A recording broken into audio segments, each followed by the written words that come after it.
Hello everybody and welcome to Storm Raids, and today is daily vlog for January the 13th, I believe. It's Monday.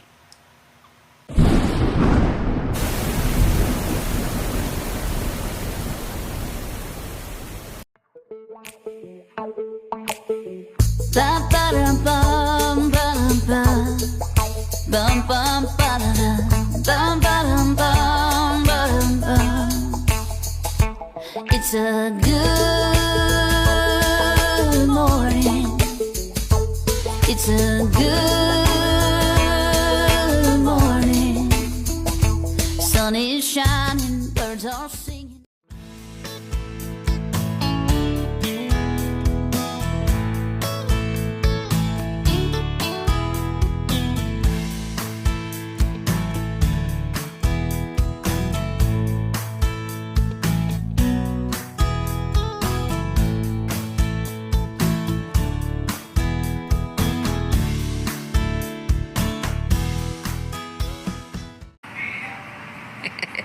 Go Detroit Lions. So you would have already seen it. I took you on a little ride to Hardee's with me this morning, since it is currently 11:14. So I did not have time to pop on here before we left. Was too tired, and yeah. But I did try to show you like our little drive into the town that's next to us, where we go on Mondays and Fridays to Hardee's to meet my friend, who you should have seen there as well, Larry. I was like, would you like say hi? And I was surprised he said okay, so that way you could see him. Okay, so what you will see after probably this clip will be a little clip of going to Antiquish. I was meaning to try to get the outside of the place before I went in, but you know how I am horrible about filming, and I was like, oh, I should have got that before, and I could have got it afterwards, but then I didn't think about it. So one day you will see the outside of Antiquish. But anyway, we just went there to do a little bit of walking since it's so cold. And so I took a little bit of footage of some places that had books that I think are kind of cool, but overpriced. And a lot of them, I showed you some, like a Harlequin and a Barbara Cartland book, I think it was, that they're never getting my money. Because I'm not paying that price. But yeah, so you'll see that after this. But while I was in there, I did listen to some on an audiobook, and let's see if I can remember the title of it. I'm in the middle of another audio, which I'll mention here in a minute, but you have to have it downloaded to be able to do it while you're out and about, and I didn't have that one downloaded because it's on Hoopla. So I just picked one off my Libby, because I can use the Libby while I'm out. So I decided to listen to, I think it's called Sniffing Out Murder by Callie Benjamin, I think there's an initial, I don't remember. But anyway, I saw this cozy mystery on Amy Marie's channel. You should go check her channel out if you like cozies and everything. And I was like, ooh, a bloodhound. I was sold with just the bloodhound on the cover. And so I'm like, I need to check this out. So I've had it on my Libby for a little bit, and so I thought, well, I'll just go ahead and listen to that one. And so far, it's not been too bad.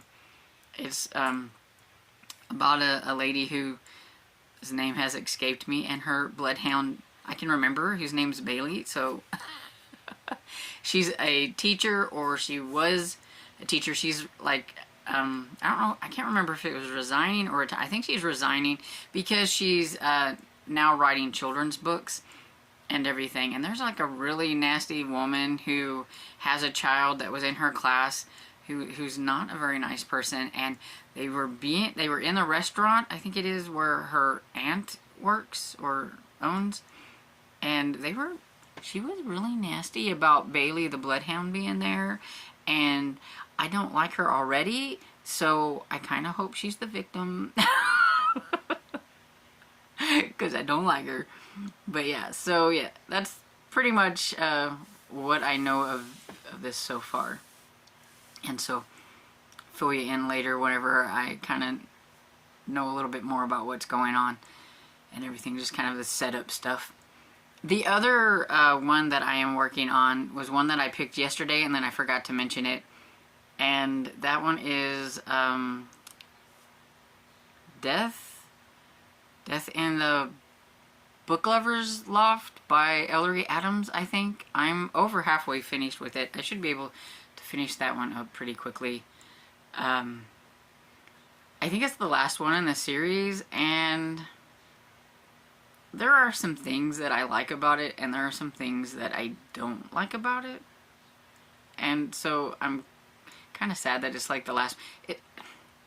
Sometimes her books just don't end very well for me. Like her series, there was another series that I had problems with. But overall, I do like Ellery Adams' series. Just sometimes the endings. I don't know why she decides to be like this with her endings. I don't know. But anyway, I'm in the middle of that one, and so I will talk more about that one whenever I finish it and mention it in like my long form wrap up type thing. But yeah, so it is getting close to lunchtime, so I have to go fix me a sandwich. I'm getting hungry, and hopefully you will enjoy the footage of me going to Antiguish, and then I will probably be doing a book haul today, because while I was at Antiguish, I forgot to mention, one of the ladies that works there gave me some books. I have no clue what's in here, and so instead of looking at it beforehand, I'm just going to do a book haul and we can see what's in here together.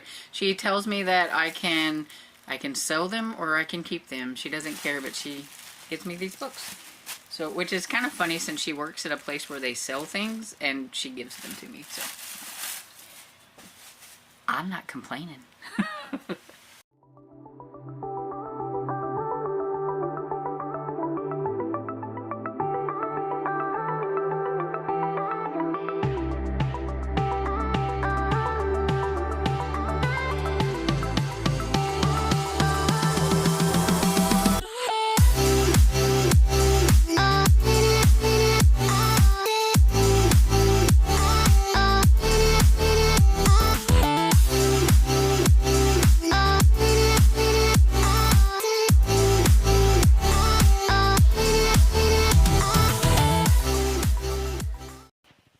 So I am back with my last clip of the evening so that I can get this uploaded for you guys.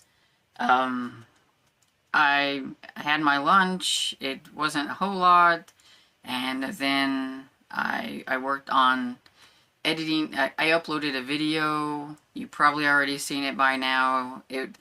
I talked about earlier in this clip about the bag of books, and I've already uploaded the book haul and everything, so you've probably already seen that maybe.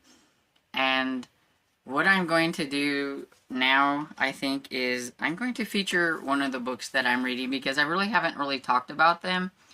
And if I talk about each one of them every time, I think it would just be too long of a video. And so I thought I would feature one every time.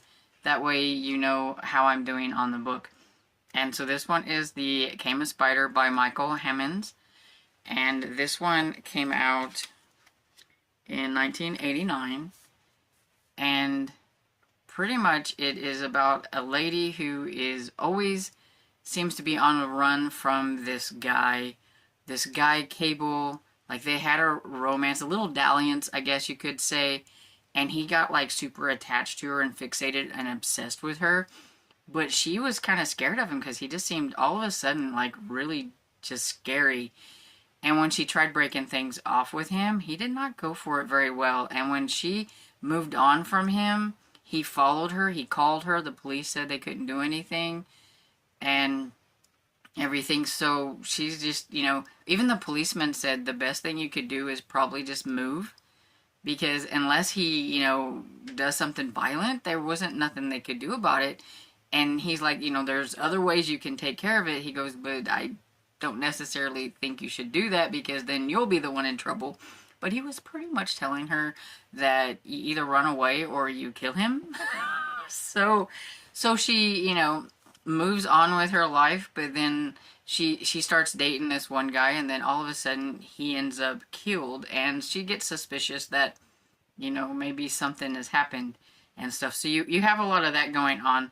But the main story is about Jake, who is the nowadays guy that she's seeing, and she has moved on. She's, changed her name. She is hidden from this guy, and she's thought everything was going fine because he hadn't found her.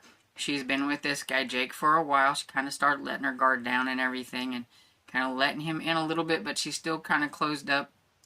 And then one day he has to go on a business trip, and while he's gone doing the business trip, Cable enters again, and she's like, how on earth did you find me and all this? And he's pretty much like, if you don't be with me, you have to leave this other guy alone, or he's dead. And then meanwhile you have his point of view, Jake, and there is a car trying to run him off of the road and he actually runs it, but he survives. And so he's like, who is this person? And he has been almost killed twice, and he's like, okay, who's trying to kill me and why? And he can't find Molly because Molly has disappeared. But then why Molly has disappeared whenever you're in the Molly section, because Cable has pretty much said, if you don't just cut off all communications with this guy or whatever, I'm going to kill him. She doesn't have any clue that he's already been attacked twice. But she's like, how does this guy, how can he be everywhere? How can he know everything? Because he said, if you try to call him, if you try to do, everything, I will know about it and everything. And so she's trying to deal with that. Jake, on the other hand, is trying to stay alive. And now he has bodyguards that are like military and all this stuff, and they're trying to keep him alive while trying to figure out what's going on and everything. So that's kind of what this book is about so far. I am on chapter 13, which is page 87. There's, let's see, 246 pages. Oh wait, 247 pages. There's a little tiny epilogue. And so that's what this one is about so far. Sometimes I'm like really into it, and other times I'm like, it's a little slow.